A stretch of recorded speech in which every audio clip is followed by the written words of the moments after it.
سیمه جذاب دی مست منظر لري سیمه جذاب دی مست منظر لري دا د ښکلا کانو په دې اونۍ کې به ټوله نړۍ کې د عامه پوهاوي غونډې ترسره کیږي څو خپل پلانونه وارزوو لاسته راوړنې وڅېړو او موجوده ننګونو د حل لپاره لارې چارې ولټوو او په دې برخه کې خپلې ژمنې بیا تازه کړو دې شعار ته د تحقق ورکولو لپاره زموږ ګډ کار اړین دی ځکه واکسین یوازې د روغتیايي کارکوونکو مسؤلیت نه دی په دې برخه کې د کورنیو مشران والدین ملا امامان ښوونکي د ټولنې نور محور شخصیتونه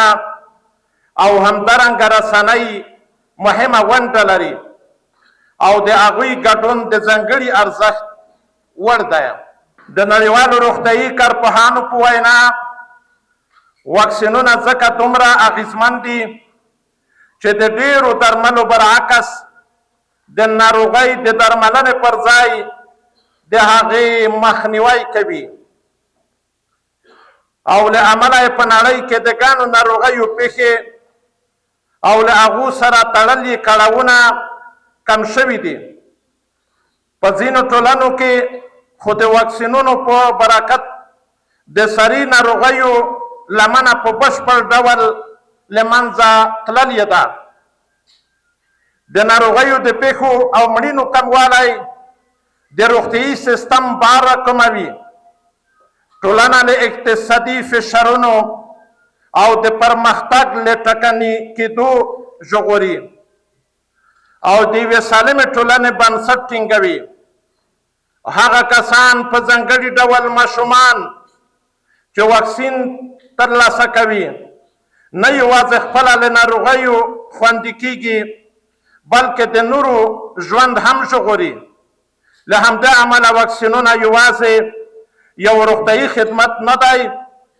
بلکې یوه ټولنیزه اقتصادي او انساني پانګونه ده زه یو ځل بیا په دې خبره ټینګار کوم چې واکسین د بریالي تطبیق لپاره د دولتي ادارو همکاري حیاتي ده د امنیتي ادارو ملاتړ د روغتیايي ټیمونو د خوندي فعالیت ضمانت کوي او د پوهنې وزارت له لارې ښوونځی د پوهاوي اغېزمن مرکزونه ګرځي د دیني علماو د منبر پیغامونه د خلکو باور زیاتوي او د اطلاعاتو او فرهنګ وزارت او رسنۍ د عامه پوهاوي پراخولو او د ناسمو معلوماتو مخنیوي کې مهم رول لري په ګډو هڅو سره موږ په 2026 کال کې مثبت بدلونونه رامنځته کړي دي د روان کال په لومړیو 3 میاشتو کې د واکسین په واسطه د مخنیوي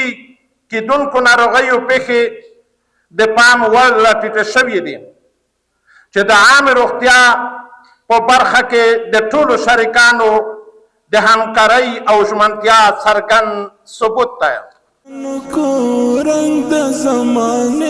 هغه واکسین چې د وقایې دپاره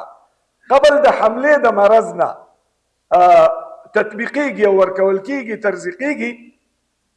نو دغه واکسین په خپل ذات کې زهر دی البته کنټرول شوي زهر دی او د بل ناکنټروله زهرو د دفاع دپاره استعمالیږي او د وجود هغه خداداد قوت چې په وجود کې پروت دی هغه پرې رابیداریږي یو طاقت هغه دی چې په وجود کې دننه دی یو طاقت هغه دی چې د بهر نه د تداوی په شکل کې هغه حاصل شي نو دا واکسین بهرنی طاقت دی نو که چېرته سبا له مرض راځي او هغه حمله کوي نو یو اندرونی طاقت او قوت مدافعت موجود دی، سیستم موجود دی، او بل د بهر نه ورته امداد او اکمال وشو. مرض که چېرته راشي دلته دوه طاقته موجود دي، یو اکتسابي دی او بل خلقي دی. نو قوت مدافعت چې د چا څومره مضبوطي، ټول په یوه خوله دي چې زمونږ یو دشمن دی په وزارت صحت عامه کې، یو دشمن لرو هغه مرض دی. د دې دپاره همکار ادارات او مؤسسات دوی هم په یو پیج دي مونږ سره، د وزارت چې څومره د ادنا نه اعلی پورې، د اعلی نه تر ادنا پورې ټول په یوه خوله دي، یوه خبره دي، کلمه واحده ده چې د امراضو د تداوي برخه ده هم په شریکه کوو، که د امراضو نه د وقایې برخه ده هم په شریکه باندې کوو. تیږه کې رنګ رنګ ګلونه ټوکېدلې دي. هغه ناروغۍ مریضۍ که هغه ساري وي یا نورې هغه ستونزې چې د مخنیوي وړ وي او کولی سي چې د نشراتو او د تبلیغاتو د سالم مدیریت له امله څه زموږ خلک وکولی سي د هغو څخه ځان وژغوري. په دې برخه کې د رسنیو او د مطبوعاتو مسؤلیت جوړیږي چې د خلکو د اذهانو د تنویر لپاره کار وکړي. انسان از نگاه شریعت همه‌جانبه مسئول و محفوظ است و حفاظت انسان، صحت انسان از همیشه به اسلام مهم است. همین است که نبی کریم صلی الله علیه و سلم می‌فرماید که اغتنم خمسا قبل خمس، شما 5 چیز را از 5 چیز قبلتر، از وقوع 5 چیز قبلتر غنیمت بدانید که در یکی از آن چیزها صحت است. که اگر ما تنها در معاشره خود یعنی نظافت مروج کنیم که ملت ما و شما، انسانهایی که در گرد و پیش ما و شما زندگی میکنند، نظافت خود مراعات کنه، تقریبا تا حد زیاد ما جلوگیری از امراض کرده میتونیم. همچنان هدایات دیگر است در اسلام.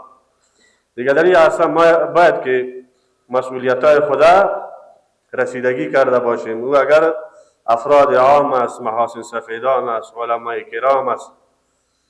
مسئولین است، اصحاب رسانه ها است که امروز قضاوت در دست از اینا است. دیگر رسانه در این قبال مسئولیت بیشتر را دارد از همه،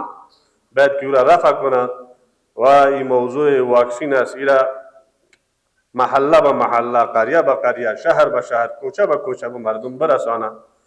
تا بتوانیم مردم خدا، ملت خدا حفاظتش کرده باشیم. سمی جذاب دی مست منظر لري،